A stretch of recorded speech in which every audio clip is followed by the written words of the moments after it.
boa tarde a todos. Depois da aula brilhante do Guilherme, fica difícil falar uma coisa interessante, né? Então, já vão desculpando, porque realmente a aula do Guilherme foi muito boa.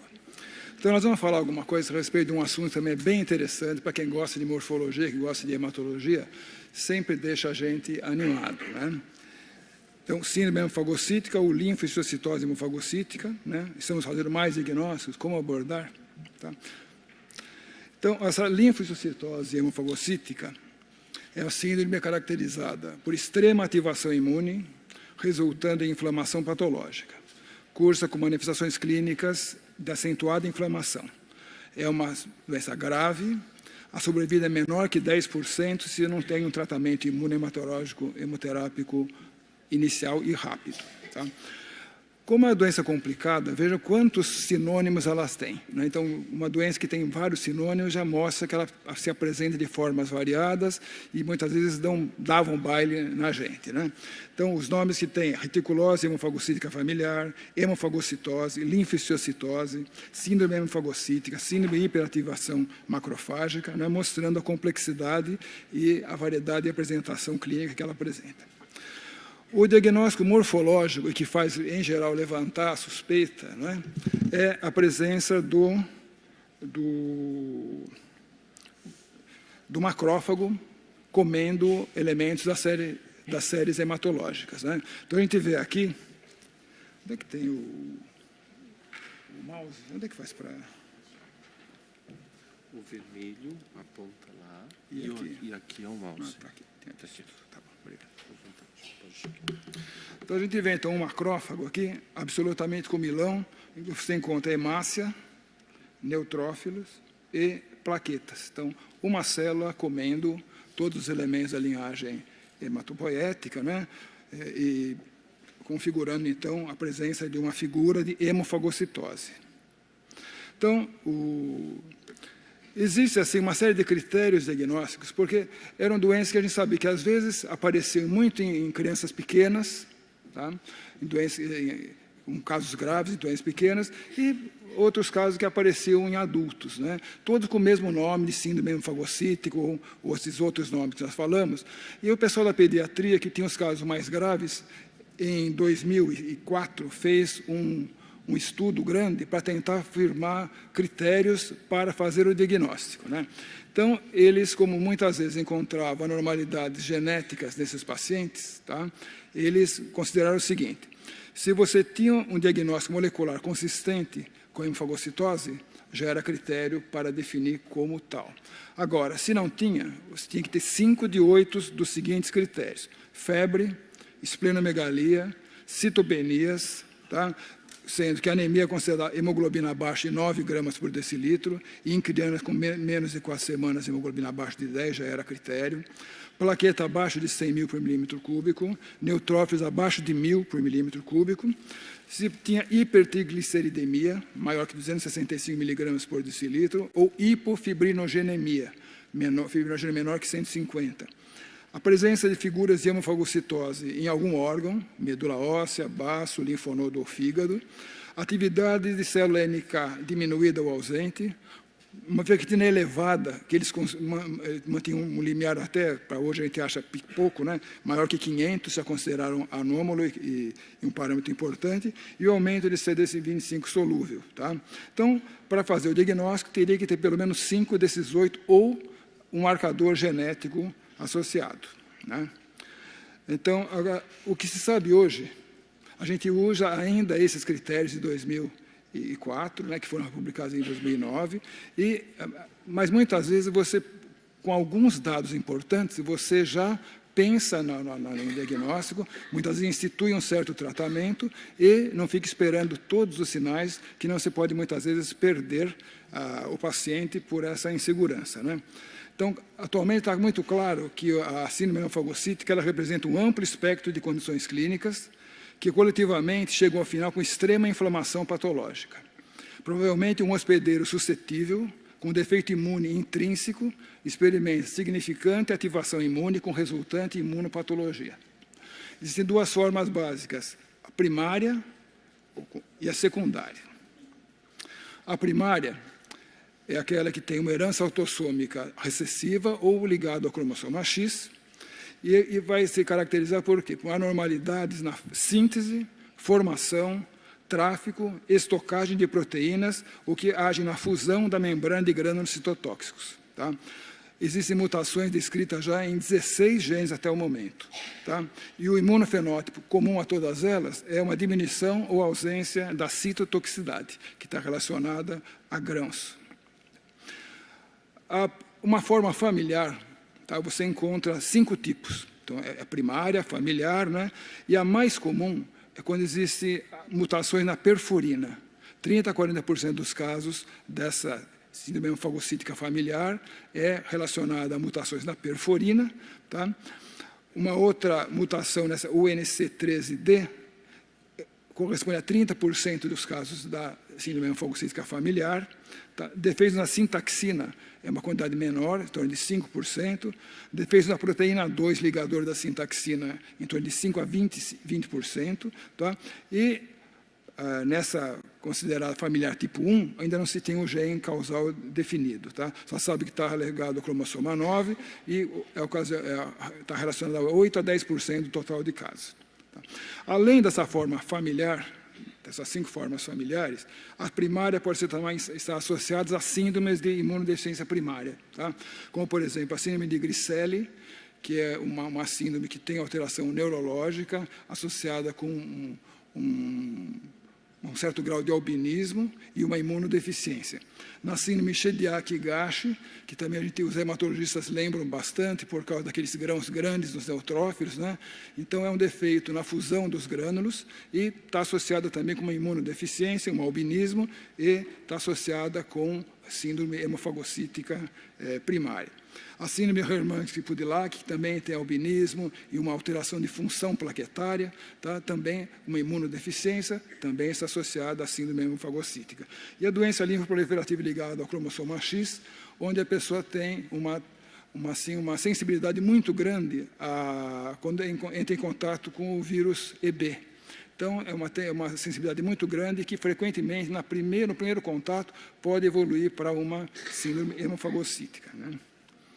Então, o que a gente vê é que, nesses casos primários, existe uma correlação muito grande entre o genótipo e o fenótipo. Tá? Como agora a gente tem mais facilidade em fazer estudos genéticos, a gente vai vendo que, em geral, você tem genes alterados, tá? E existe atualmente consideração a respeito da semelhança entre os casos primários e os secundários. O secundário sempre se pensou que não tivesse anormalidades genéticas associadas, mas cada vez se vê que eles têm ou polimorfismos, tá? Ou algum gene que, se você ficar fuçando, você acaba achando. Tá? Então, se imaginava antigamente, né, que essa doença hemofagocítica primária só tinha em crianças pequenas. A gente tem visto doenças que aparecem mais tardiamente, na adolescência, mesmo no adulto jovem, né? E é ainda primária, com graus diferentes de defeitos genéticos, de genes mutados e de outras relações. Tá? O tipo de mutação em um gene afetado determina a extensão do defeito citotóxico. Então, neste quadro aqui, a gente vê essas correlações genótipo e fenótipo. Então, aqui, o baixo risco, aqui o alto risco, né? E o que vai influenciar? Então, quando tem o baixo risco, ou não tem mutação, ou ele tem uma mutação monoalélica, certo? Depois tem mais do que um monoalélico, bigênico, poligênico, ou se é missense, bialélico, hipomórfico, ou então um missense, um não sense bialélico, ou um não sense bialélico, vai aumentando a chance de encrenca. Tá? Ao mesmo tempo, se isso está associado a alguns tipos de mutação, alguns genes são melhores em relação aos outros. Tá? Então, dependendo, isso daqui, o tipo de mutação, o gene afetado, isso somado vai fazer uma alteração na função citotóxica. Tá? Quanto mais mutado, quanto mais ruim a mutação, menos função citotóxica a pessoa tem. E com isso leva a pessoa a ter a complexidade da hepatogenia que nós vamos ver em breve. Tá? Então, as formas secundárias são parecidas, são como se fossem as primárias desse começo aqui. Tá? As mais graves são as primárias de início precoce. São os casos mais graves. E no meio aqui, aqueles atípicos primários, tá? E que a gente, então, tem essa relação muito grande entre o genótipo e o fenótipo, né? Aqui a gente vai lembrar um pouco da resposta imune normal para poder entender o que acontece na síndrome hemofagocítica, né? Então, na resposta imune normal, a gente tem aqui as células NK, o linfócito T citotóxico, tá? Que normalmente eles vão agir contra as células infectadas e contra as células tumorais, por exemplo, através de indução de apoptose. Eles fazem isso através da liberação de perforina, tá? Que são substâncias, são grãos, né? Que são importantes na resposta imune, que vão se ligar à membrana da célula aqui, a célula-alvo, vai fazer lesão nela e permitir que entre ou ative substâncias e enzimas que vão acabar com a célula, que vão fazer a apoptose delas, tá? Além disso, as células T citotóxicas normais, né, elas vão também regular as células dendríticas e vão manter focos de ativação nela com um grau pequeno. Ao mesmo tempo, vai ter uma quantidade de células T regulatórias que vão através, por causa da perforina liberada, elas vão ser ativadas, elas vão concorrer com a interleucina 2, que o linfócito T citotóxico quer, e faz com que ela também não cresça, não tenha uma grande quantidade de célula T citotóxica. Então, a célula T citotóxica também vai, por liberação de interferon, vai ativar o macrófago, que vai liberar uma certa quantidade de citoquinas, mantendo uma certa inflamação, mas sob controle. Então, tudo isso aqui vai estar regulada por uma quantidade X de células NK, com função normal, uma quantidade X pequena de célula T citotóxica, certo? Fazendo com a morte dessas células-alvo, a regulação dos outros mecanismos de função imune. O que acontece na fisiopatologia da síndrome hemofagocítica? Então, a célula NK, ela, por mutações em vários locais, ela vai ter uma dificuldade, ela não vai liberar os grânulos, principalmente a perforina, tá? E isso vai acontecer o quê? O NK ele não vai conseguir matar as células infectadas nem as células tumorais. Então, com isso, elas vão proliferar.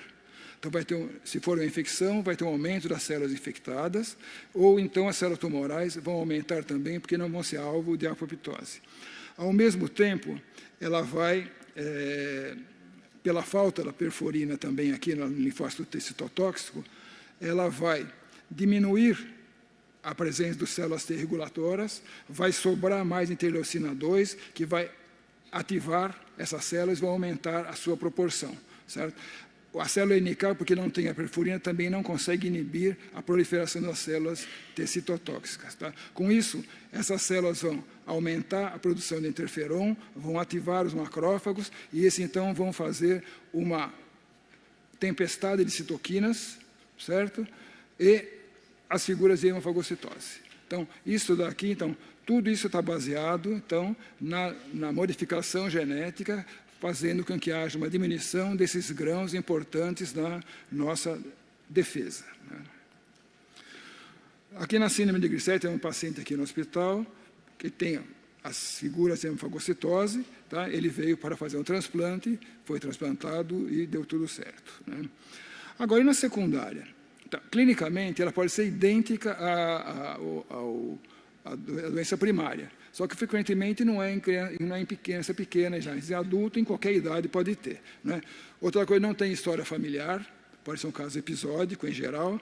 É assim, ou não tem, ou a gente desconhece defeitos genéticos de citotoxicidade. Então, cada vez mais a gente está achando que eles têm algum defeito genético de citotoxicidade.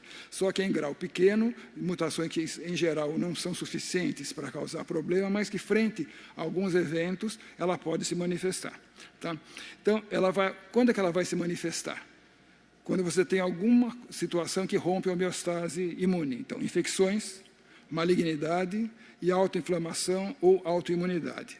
Ocasionalmente pode estar associado a polimorfismos. Então, inicialmente se considerou polimorfismos em alguns genes que mexem com essa parte imune, né, e que poderiam contribuir para a suscetibilidade à apresentação da síndrome hemofagocítica. Então, esses polimorfismos, eles, que podem contribuir para o aumento da suscetibilidade para a hemofagocitose, eles vão ser em genes relacionados a citotoxicidade mediada por grânulos, ficaria igualzinho tal, às formas familiares primárias, né?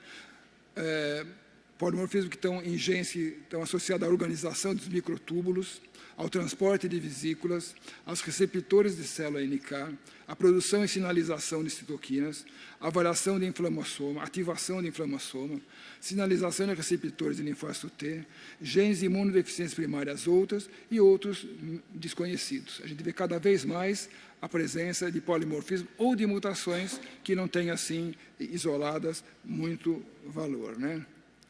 Então, aqui é um modelo somatório da patogênese da síndrome hemofagocítica. Então, o que tem? Fatores genéticos, né? Então, você, aqui, o que eles sugerem é que a síndrome hemofagocítica ela seja uma situação em que tem um limite. Ultrapassando aquele limite, o corpo, a gente vai aguentando as coisas que vão se somando até um certo limite. A partir daí, deflagra a síndrome hemofagocítica, né?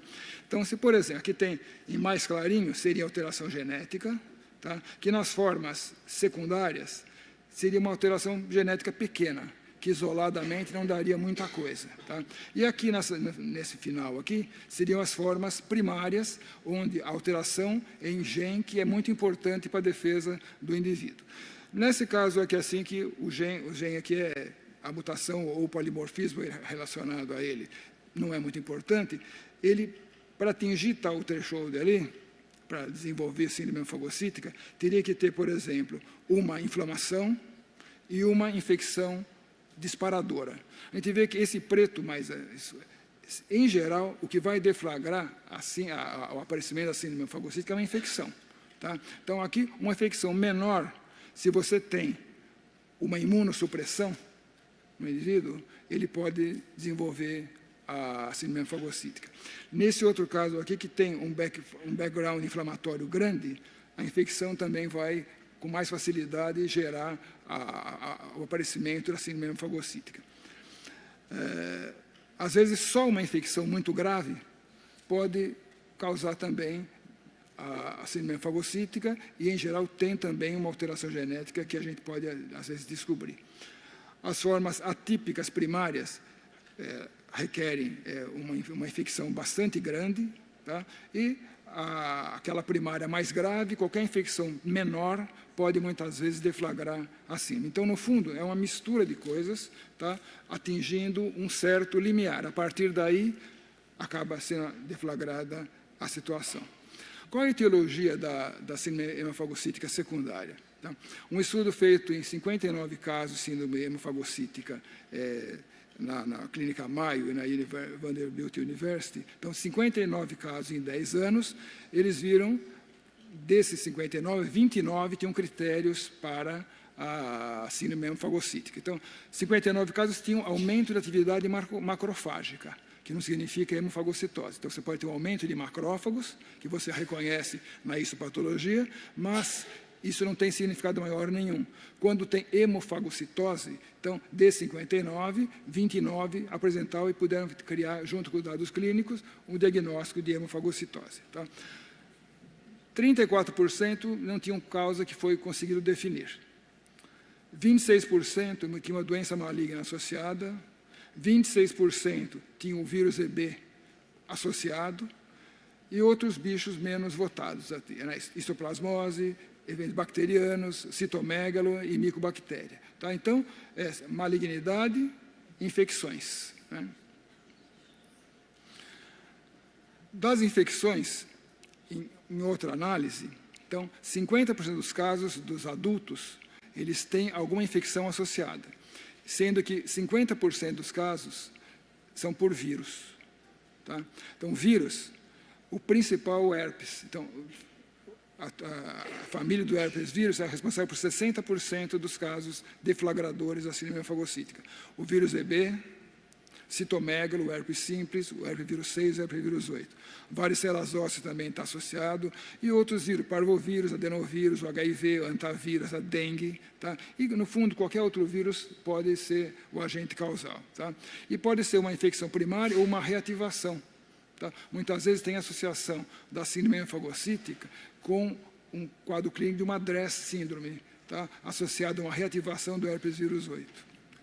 Bactérias, parasitas e fungos também são responsáveis por são causas, né, deflagradoras de síndrome fagocítica secundária. Bactérias, 9%, micobactérias, é citado que mesmo a vacinação com a micobactéria pode ocasionar síndrome fagocítica. Riquetes, estafilococo, Ehrlichia, micoplasma.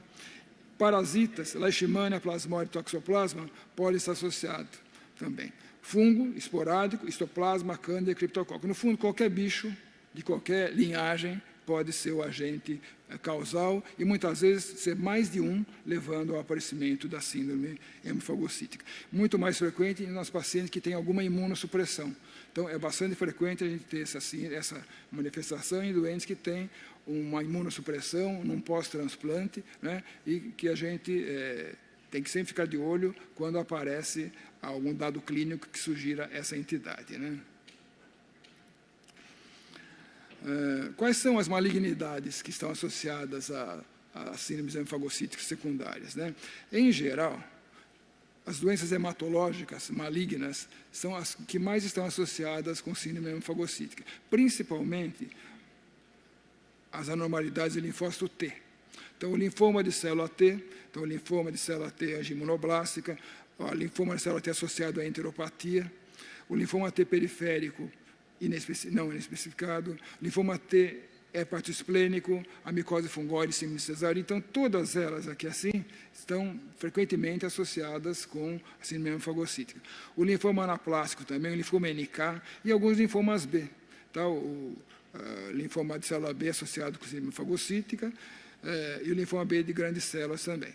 Então, além disso, a macroglobulinemia de Waldenström, a LLC, o linfoma de linfócitos pequenos, doença de Hodgkin, tudo isso com menor frequência, mas eles podem estar associados. Tá? Então, das células, das doenças malignas não hematológicas, é citado neuroblastoma e rabdomiossarcoma.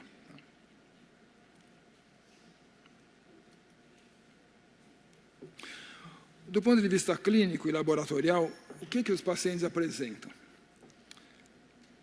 Aqui nós vemos, nessa coluna aqui, os relacionados aos casos familiares, tá? Que são os que têm maior quadro clínico. Então, febre, 100% dos pacientes têm. Hepatosplenomegalia, 100% dos pacientes têm. Citopenia, 100% têm. Tá? Outras coisas menos votadas, hipertrigliceridemia, em 70% dos casos, hipofibrinergianemia, em 60% a 65% dos casos, o aumento da ferritina, hemofagocitose em algum sítio, diminuição da função NK em 100% dos casos, o aumento do CD25 solúvel 90%, e aumento do DHL, aumento de enzimas hepáticas, aumento de bilirrubina e alterações do sistema nervoso central. O que dá gravidade? Então, esses do começo aqui, febre, hepatospleno, citopenia, tá, essas daqui, elas saíram bastante por diagnóstico, mas elas não dão muito de prognóstico. O que dá prognóstico é alteração de fígado, alterações da hemostasia e do sistema nervoso central. Então, todos esses achados são mais frequentes nas formas primárias, graves, nas crianças.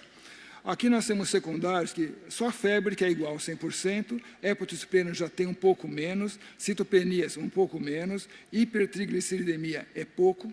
Se a gente for em adulto, a gente não precisa valorizar isso para fazer diagnóstico, porque eles dão menos, né?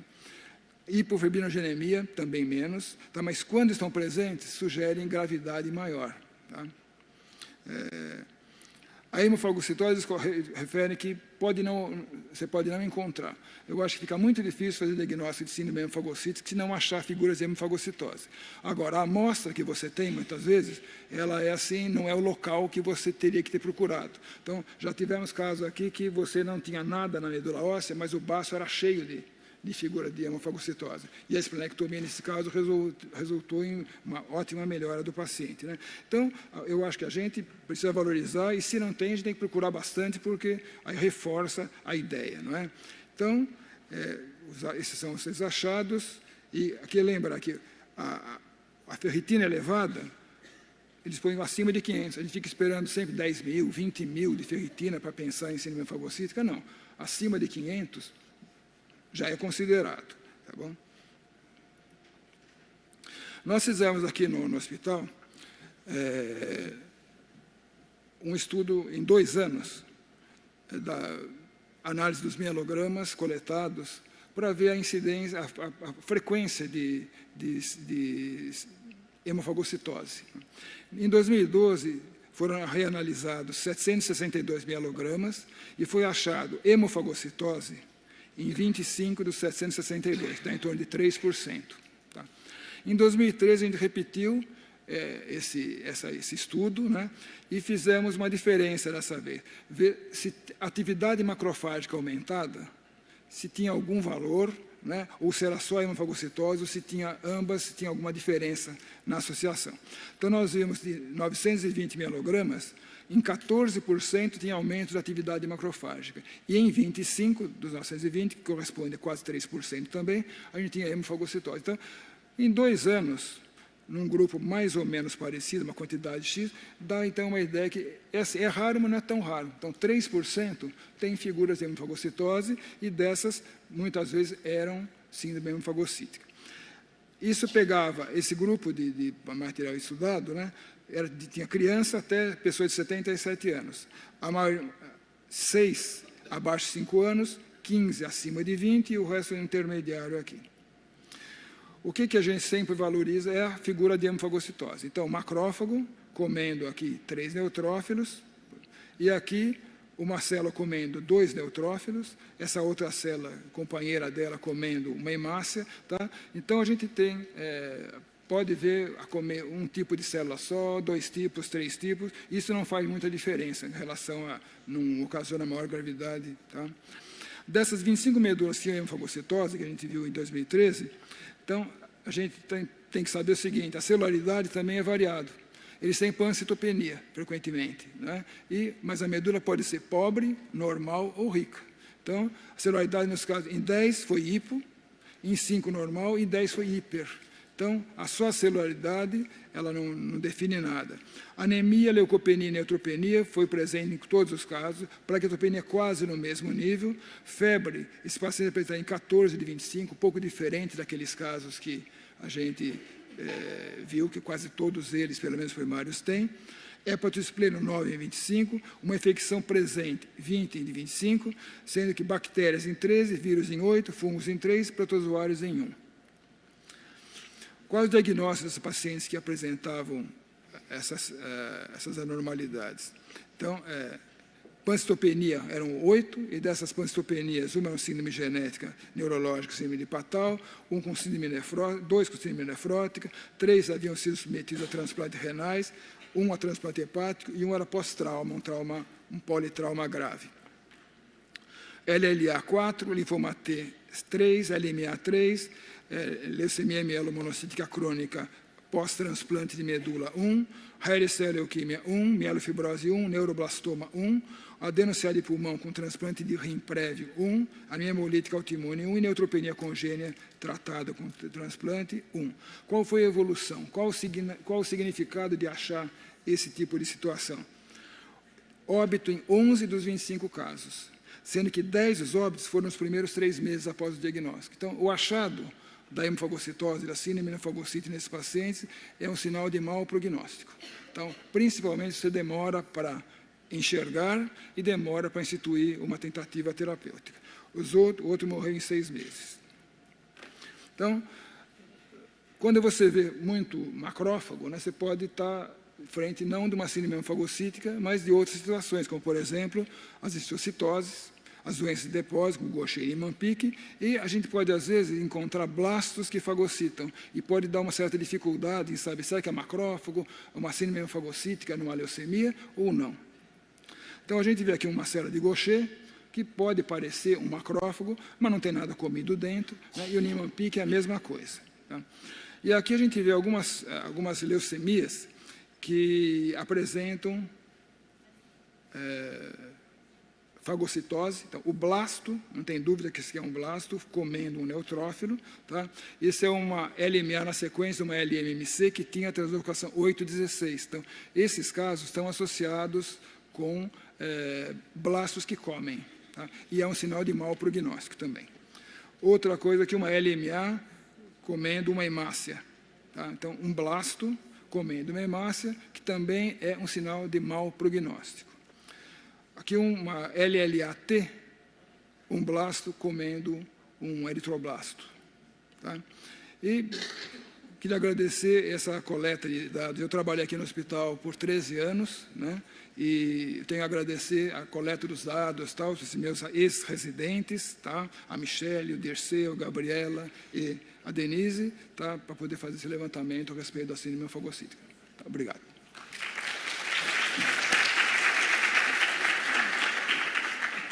Se vocês têm alguma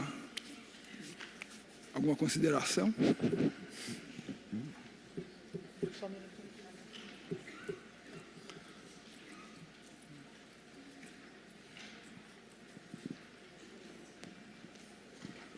Doutor Paulo, quando na sua prática clínica o senhor avalia o perfil genético, quando o senhor acha importante? E a segunda pergunta é, em casos de síndrome hemofagocítica secundária, que não responderam a corticoide, a imunoglobulina, quando o senhor acha importante fazer o etoposídeo, além do tratamento da doença de base?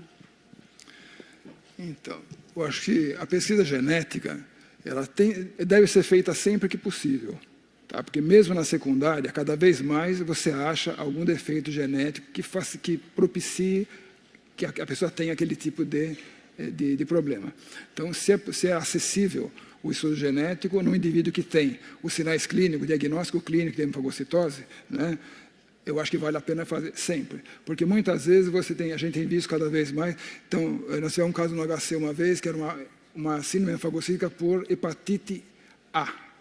Uma coisa assim, bem exótica, tal, não sei o quê. E, no final, ela tinha 20, 30 anos, tal, sem nenhuma história anterior, e foi descoberta, ela tinha uma mutação relacionada a isso, e foi desenvolver só tardiamente. E a gente vê cada vez mais que as formas secundárias, elas têm ou uma mutação ou um polimorfismo em algum daqueles genes. Então, vale a pena fazer para o nosso conhecimento. Quanto mais grave for, tá, mais a gente tem que intensificar o tratamento. Com relação ao que fazer após fez o diagnóstico, e daí, né? Então, em geral, o que você faz fez o diagnóstico, o que faz é procurar a doença de base que está deflagrando aquele processo. Tem uma infecção, fazer todo o perfil de vírus, de bactéria, culturas, tal, e tratar. Né?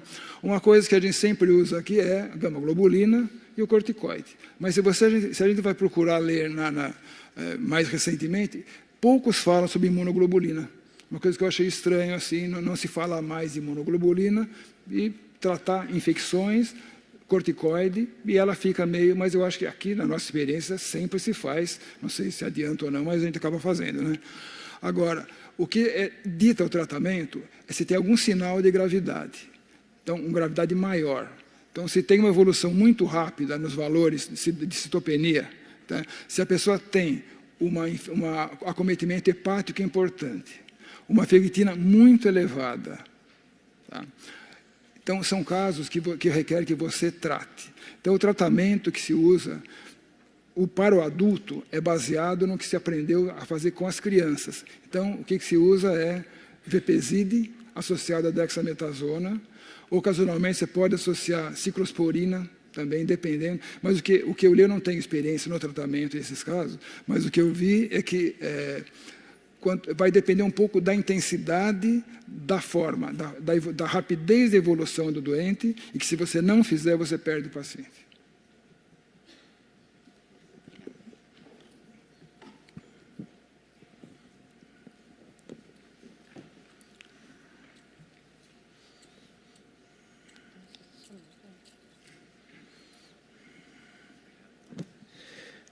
Tudo bom, Paulo? Parabéns, boa aula. Eu tenho duas perguntas assim de ordem prática de quem está vendo a medula, né? A primeira pergunta é: desses casos do Einstein que você mostrou, se todos vieram com a suspeita clínica do hematologista clínico, né? E aí você já olhou o mielograma com esse viés, ou se você eventualmente em algum momento encontra figuras de hemofagocitose e aí comunica com o clínico, né? Como é que isso é do ponto de vista prático? E a segunda pergunta é: quando que você considera a presença de hemofagocitose relevante? Uma figura de fagocitose que você enxergar, você precisa de 2, você precisa de 5, de 10, como é que é isso? Então, é variado como chega. Então, às vezes, chega no laboratório o pedido de uma panceitopenia com suspeita de síndrome fagocítica. Aí fica mais fácil, sai, procura, olha, né? Mas frequentemente não vem. Vem um caso. Então, se o paciente tem assim, pós-transplante, se tem algum dado clínico, ele sempre tem, né? Você fica mais atento ou não, mas requer que você procure bastante. Tá? E a quantidade, ela não tem nada a ver, que você depende do material que você conseguiu. Então, eu acho que a gente tem que valorizar. Achou uma, num contexto clínico importante, ela tem que ser valorizada. Eu acho que a gente tem que... Eu já tenho trabalho em outros lugares, trabalho com outros laboratórios, às vezes você tem tudo para achar e vem o resultado negativo. Aí você vai, não, vamos dar uma olhada na lâmina, tá, aí você acha. Aí a resposta é assim, nós só vimos uma, então achamos que não era necessário. Quem tem que saber é o médico que está cuidando do paciente. Então o laboratório tem que informar o que viu. Se ele viu pouco, ele fala que viu pouco, mas está lá. Eu acho que vale a pena, achou uma, fala que tem uma.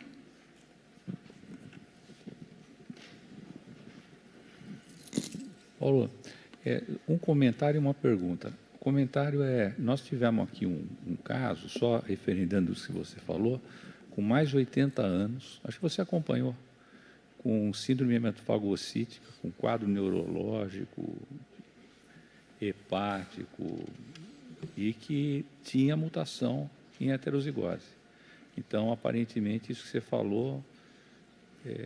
cada vez a gente vê mais Cada vez isso, mais né? a gente vê mais, né? Foi até, e justamente levantou a suspeita por causa da apresentação muito parecida com a apresentação de criança, que é com todos aqueles itens que você colocou que são mais difíceis de aparecer no secundário.